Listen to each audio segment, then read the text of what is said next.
Maintenant, toi, tu avais aussi d'autres galères où tu avais vendu des leads à des artisans et en fait, à un moment sur le papier, sur le high ticket, tu as une promesse irrésistible où les gens sont censés te payer. Bon, bah, toi, tu avais des galères de paiement sur des artisans qui finalement pouvaient pas appeler les leads et du coup qui voulaient pas payer les leads ou alors qui avaient des leads mais pas assez intéressants sur des deals pas assez intéressants et c'était pas le contrat de base. Après, les artisans, ça reste une cible compliquée dans tous les cas. Donc, faut bien se rappeler que la plupart des mecs qui font du high ticket, ils le font quand même sur des business en ligne ou des personnes qui ont peut-être des business un peu plus traditionnels et qui ont cet état d'esprit de high ticket eux-mêmes, tu vois. Donc, faut remettre en contexte. Après, nous, notre stratégie, c'est.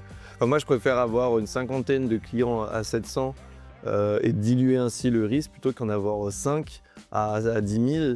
Ok, bah au final on fait le même chiffre d'affaires, mais tu perds un client quand on a 5 à 10 000 en high ticket, bah tu perds 10 000 en fait de facturation mensuelle, donc c'est énorme en fait, tu perds un quart en fait de ta facturation quasiment. Enfin moi je préfère avoir l'approche petit ticket mais en quantité que gros ticket et autant lancer son propre business en fait à un moment.